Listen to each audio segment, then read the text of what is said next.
Sir నమస్తే sir. నమస్తే అక్క. సార్ మీరు చాలా రకాల వరి వంగడాలన్నీ తీసుకొస్తున్నారు కదా, రకరకాలుగా తీసుకొస్తున్నారు. అన్ని సేంద్రియ రకాలే పండిస్తున్నారా? హైబ్రిడ్ రకాలు కూడా ఉన్నాయా? హైబ్రిడ్ రకాలు గిన ఉన్నాయి అక్క, కానీ మొన్నటిదాకా అవి వండించినాం. ఈ సంవత్సరం గిన కొన్ని వండిస్తున్నాం. ఏ ప్రాంతాన్ని అంటే ఇప్పుడు ముఖ్యంగా సేంద్రియ వ్యవసాయానికి భూమి మారాలనంటే 3 సంవత్సరాలు పడుతుంది. అంటే ఎంతలో అంత అంటే 3 సంవత్సరాలు పడుతుంది. ఆ 3 సంవత్సరాలు మారిన భూమిని అలాగే సేంద్రియ వ్యవసాయంలో వండించిన దేశీ రకాలనే వండిస్తున్నాం వరి వంగడాలను. మిగతాది ఇప్పటివరకు ఏది కెమికల్ చేసినామో అవి కొన్ని అట్లా వండిస్తున్నాం. అది అమ్మ వాళ్ళు చూసుకుంటారు. నా సొంతంగా మాత్రం నేను మొత్తం దేశీ రకాలని సేంద్రియ వ్యవసాయంలో వండిస్తున్నా. సార్ మీరు ఈ మధ్య కొన్ని విషయాల మీద మార్కెటింగ్ చేస్తున్నారు. మీరు మార్కెటింగ్ చేయడం కోసమే ఈ వ్యవసాయ రంగాన్ని ఎంచుకున్నారా, లేకపోతే ఎలా ఎంచుకున్నారు? మార్కెటింగ్ చేయడం కోసం కాదక్క, అంటే రైతులు పండించిన పంటని వాళ్ళే సొంతంగా అమ్ముకోవాలనే విధంగా చెప్తున్నా అందరికి. అంటే నేను వండించిన దాన్ని నేనే అమ్ముకోగలుగుతున్నా. మీరుగిని ఇప్పుడున్న సోర్స్ని ఉపయోగించుకొని, ఏది సోషల్ మీడియా సోర్స్ని ఉపయోగించుకొని మీరిగిన పండించుకున్న పంటని మీరే అమ్ముకోర్రి అనే విధంగా తెలియజేస్తున్నా అందరికి. మేము పండించినవి మాత్రం మేమే అందిస్తున్నాం. అందులో వరి కానీ పోతే పప్పు దినుసులల్లో కందిపప్పు, పెసర్లు, నువ్వులు, డ్రాగన్ ఫ్రూట్స్లలో కొన్ని డ్రాగన్ ఫ్రూట్స్, మామిడికాయలు, మామిడి పండ్లు, పచ్చడి మామిడికాయలు, తినే మామిడి పండ్లు, జామ పండ్లు, అట్లనే దేశీ వరి రకాలలో కొన్ని రకాలు తినే బియ్యం గిన అందిస్తున్నాం బయటికి. మీకు వ్యవసాయం మీద ఎంత మక్కువ ఎందుకు ఏర్పడింది సురేష్ గారు? అంటే ఒకప్పుడు నాకంటే ఒక బ్యాక్ జనరేషను అందరూ వ్యవసాయం వైపు మొగ్గు చూపేది. నా తర్వాత వచ్చిన అంటే నాతో పాటు కానీ నా తర్వాత వచ్చిన జనరేషన్ ఎవరికైనా వ్యవసాయం వైపు చూపిస్తలేరు. ఎందుకనంటే ఏదో సిటీకి పోయి ఏదో ఒక చిన్న జాబ్ చేసుకుందాం ఇట్లా అనుకుంటున్నారు. ఇదే కంటిన్యూ అయితే, ఇదే ఆలోచనతోటి యువత ఆలోచిస్తే అంటే భవిష్యత్తులో వ్యవసాయం ఎక్కడ పడిపోతుందా అనే ఆలోచన ఇప్పటి నుంచే కొంతమందికి మనం గిన ఒక అవేర్నెస్ ఇచ్చుకుంటా మీరిగిన వ్యవసాయం చేయుర్రి అనే విధంగా. అంటే ఇప్పుడు చెప్పడం వేరు, చేయడం వేరు. మనం ఆచరణలో పెట్టి మనం చేస్తుంటే పలానా వ్యక్తి చెప్తున్నాడు కాబట్టి మనం గిన చేయాలి, దాంట్లో లాభాలు ఈ విధంగా ఉంటాయి అనే విధంగా వాళ్ళకి ఆలోచన వస్తుంది. మనమే చేయనప్పుడు నువ్వు వ్యవసాయం చేయరా అంటే వాళ్ళు చేయడానికి ముందుకు రారు. సో నేను చేస్తూ వేరే వాళ్ళని చేయించుకుంటా మీరిగిన చేయిరి, భవిష్యత్తులో వ్యవసాయం నిలవాలనంటే మనం వ్యవసాయం చేస్తే నిలబడుతుంది అనే విధంగా చేసుకుంటూ వస్తున్నాను అనమాట. మిమ్మల్ని చూసి ముందు తరం వాళ్ళు ఏం నేర్చుకోవాలనుకుంటున్నారు? అంటే వ్యవసాయం అంటే ఇప్పుడున్న అంటే ప్రజెంట్ జనరేషను వ్యవసాయం చేయకుండా అంటే ఎట్లా అనంటే మనం సింపుల్ చెప్పాలనంటే వ్యవసాయం చేయకుండానే అంటే పంట వండకుండా మనం అంటే ఏం తింటున్నామో మనకు తెలియడం లేదు. ఫస్ట్ సింపుల్గా చెప్పాలంటే మనం ఏం తింటున్నామో తెలియడం లేదు. వ్యవసాయం సరిగ్గా జరగడం లేదు, కానీ తింటున్నాం, కంటిన్యూగా ఫుడ్ దొరుకుతుంది, కానీ ఏం తింటున్నామో అర్థం కావట్లేదు. ఏడ చూసినా కల్తీ అన్నీ అంటే కల్తీ అయిపోయినాయి అన్నీ. మనం మొన్నటిదాగిన అప్పుడు మధ్యాహ్నం విన్నాం ప్లాస్టిక్ బియ్యం వచ్చింది అన్నారు, ఎన్నో రకాల ప్లాస్టిక్ ఎగ్స్ వచ్చినాయి అన్నారు. ఇవన్నీ మనం చేయకుండా బయటకు వస్తున్నాయి. కాబట్టి ఎందుకు వస్తున్నాయి అనంటే వ్యవసాయం సరిగ్గా నడవడం లేదు, వ్యవసాయం చేసే వాళ్ళు తక్కువ అయిపోతున్నారు, కాబట్టి వాటిని కల్తీ చేసే వాళ్ళు ఎక్కువ అయిపోతున్నారు. సో అందుకనేసి మా వ్యవసాయం చేసే వాళ్ళు పెరిగితే మనం అవన్నీ తయారు చేయగలుగుతాం, జనాలకు అందియగలుగుతాం, అప్పుడు మంచి ఫుడ్ తింటాం. సో అందుకే అనేసి. మీకు యూట్యూబ్ నుంచి వచ్చే ఇన్కమ్ ఎక్కువ ఉందా, వ్యవసాయం నుంచి వచ్చే ఇన్కమ్ ఎక్కువ ఉందా? యూట్యూబ్ నుంచి వచ్చే ఇన్కము అంటే ఫస్ట్ మేము చేసే పనిని చూపెడతాం అక్క. యూట్యూబ్లో ఇన్కమ్ అని అంటే వ్యవసాయంలోనే ఎక్కువ ఉంటుంది, యూట్యూబ్ చాలా తక్కువ. అంటే వ్యవసాయం సంవత్సరం మొత్తం చేస్తే యూట్యూబ్ ఒక నెల పేరు మీద ఎంతో కొంత వస్తుంది. అదొక విధంగా మా వ్యవసాయానికి ఆసరా అవుతుంది. వ్యవసాయం ఆదాయంతో పోలిస్తే యూట్యూబ్ అంతగా పెద్ద ఆదాయం కాదు. అది మిమ్మల్ని చూసి చాలా మంది యువ రైతులు ముందుకు వస్తున్నారు ఈ మధ్య, మీ దగ్గరకు వచ్చి నేర్చుకుంటున్నారు. అందులో ఎంత మంది సక్సెస్ అయ్యారు? అవుతున్నారు అక్క. అంటే నాకు అప్పుడప్పుడు కాల్స్ చేస్తుంటారు, మెసేజ్ చేస్తుంటారు.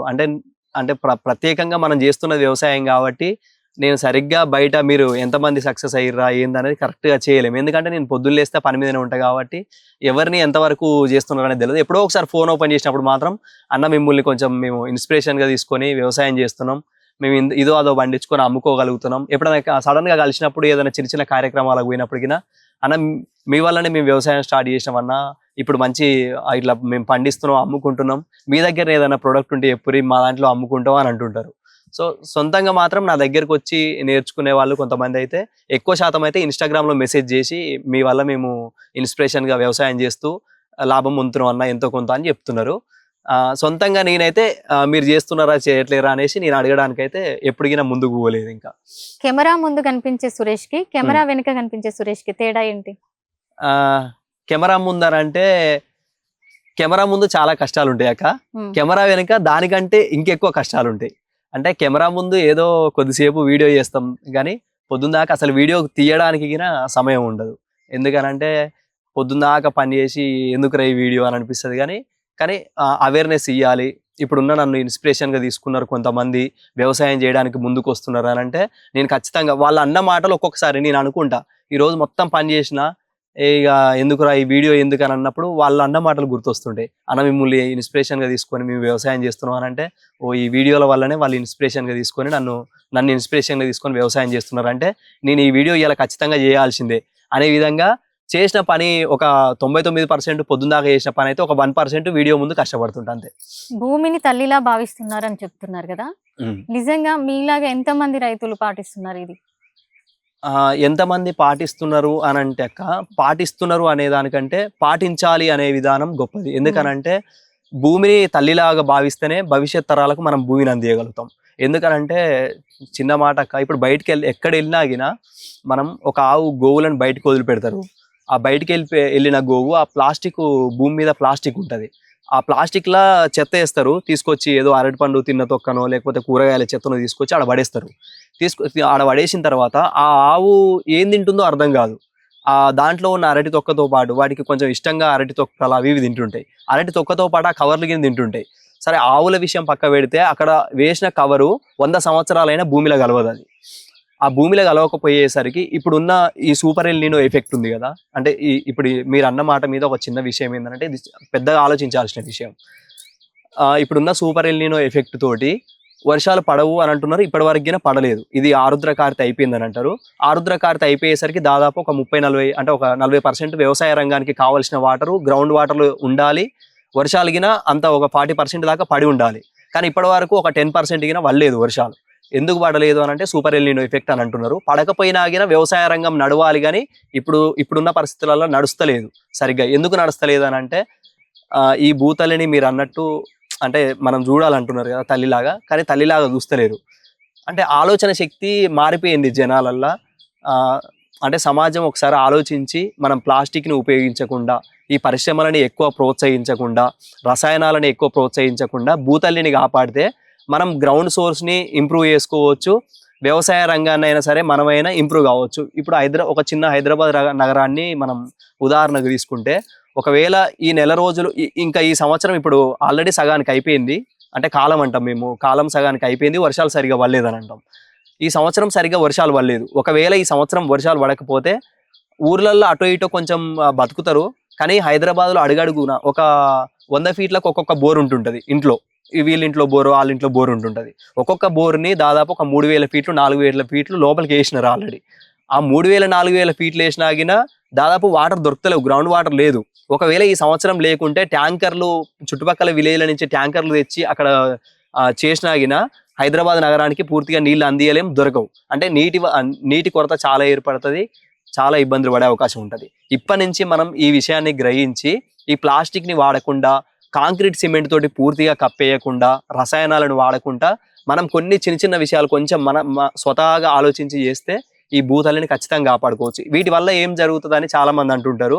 కాంక్రీట్ వల్ల ఇప్పుడు హైదరాబాద్ నగరం ఒక చిన్న వర్షానికి మొత్తం నిండిపోయింది, మొత్తం పెద్ద చెరువు లెక్క మారిపోయింది అని అంటారు. ఇక్కడ సిమెంట్ కప్పేసినాం అక్క, ఫర్ ఎగ్జాంపుల్ ఇక్కడ సిమెంట్ తోటి మొత్తం కప్పేసిన తర్వాత ఇక్కడ పడ్డ వాటర్ అక్కడనే ఆగిపోతుంది, భూమిలోకి ఇనుకదు. అది ఎంతో మా అంటే ఒక 1%, 100లో ఒక 1% ఇనుకుతుంది అంతే సిమెంట్ నుంచి. మిగతా 99% ఎక్కడ వెళ్ళిపోవాలని అక్కడికి వెళ్ళిపోతుంది. అలా హైదరాబాద్ నగరం దాదాపు సరే ఒక 100 కిలోమీటర్ల విస్తీర్ణంతో ఉందనుకో. ఆ 100 కిలోమీటర్ల విస్తీర్ణంతో అక్కడ పడ్డ ప్రతి వర్షపు నీరు చుక్క మూసీ నదిల నుంచి ఎక్కడనో పోయి అక్కడ మనకు కృష్ణానదిలో సముద్రంలో, ఆ కృష్ణానది నుంచి పోయి సముద్రంలో కలిసిపోతుంది. అక్కడి దాకా వెళ్ళి అక్కడ కలవాల్సిన వాటర్ ఇక్కడనే ఇనికిపోతే మనకి ఇక్కడనే గ్రౌండ్ వాటర్ సోర్స్ తయారవుతుంది. కానీ జనాలు ఇది ఆలోచిస్తలేరు. మా ఇల్లు మొత్తం నీట్గా ఉండాలి, మేము కాలు బయట పెడితే మొత్తం కాలుకు మన్ను అంటొద్దు, అసలు కాలుకు మన్నే అంటొద్దు, మంచి నీట్గా ఉండాలి, బుడద కావద్దు అనుకుంటారు. కానీ అదే ఆరోగ్యం అనేసి మనం అసలు గ్రహిస్తలేం. ఇది కాంక్రీట్ తోటి సంబంధించింది. ప్లాస్టిక్ ఏమవుతుందనంటే ప్లాస్టిక్ కుప్పలుగా భూమి మీద పేర్చకపోవడం వలన, ఫర్ ఎగ్జాంపుల్ ఒక ప్లాస్టిక్ కవర్ని ఒక 10 ఫీటు పరిచి దాంట్లో వాటర్ పోస్తే పైకన్నా ఆవిరైతే వాటర్ కానీ 100 సంవత్సరాలైనా వాటర్ చుక్కగిన కిందికి నీటి పోదు అసలు. అలాంటిది ఒక ప్లాస్టిక్ కవరు ఉండాల్సింది. ఏది ప్లాస్టిక్ కవర్ భూమి మీద ఉన్న కవర్లు మనం ఊరు బయటికి వెళ్తే డంపింగ్ యార్డ్లని అవి ఇవన్నీ ఏర్పాటు చేశారు. ఒకప్పుడు అంటే పెంటలు ఉండేది అక్క, ప్రతి ఇంటికి ఒక పెంటగడ్డ అని ఉండే. సింపుల్గా చెప్పాలంటే ఆ పెంటగడ్డలో ఒక్క కవర్ కనబడపోయేది. ఇప్పుడు ఇంటికి ఒక పెంటగడ్డ లేదు. ఊరవతల డంపింగ్ యార్డ్ని ఏర్పాటు చేసారు. అక్కడ మొత్తం ఆ చెత్త వేసి వాటిని కాలబెడతారు. సిటీ చుట్టుపక్కల చూస్తే మాత్రం మహా ఘోరంగా ఉంటుంది. ఇక మొత్తం ప్లాస్టిక్ తోటి మొత్తం ఆ భూమిని మొత్తం కప్పేయడం వలన ప్లాస్టిక్ ఇప్పుడు ఎట్లయితే మీకు చెప్పినో ప్లాస్టిక్ భూమి మీద వేరకపోతే ఇంకా చాలా డేంజర్. అది సిమెంట్ అన్న కొద్ది రోజుల తర్వాత ఇచ్చుకపోయి మొత్తం ఇట్లా పగిలిపోతుంది. కానీ ప్లాస్టిక్ మాత్రం అస్సలు ఖరాబ్ కాదు. 100 సంవత్సరాలైనా వాటర్ చుక్కనిగిన కిందికి ఇంకా నీయదు.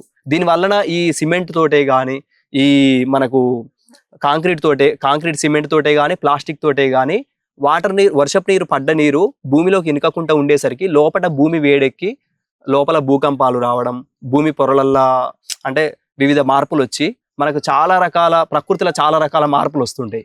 వీటి వలన ఖచ్చితంగా మనం ప్రతి మానవుడు మనం చేసిన తప్పులకి మనకే మళ్ళా ఇదైతుంటది అన్నమాట.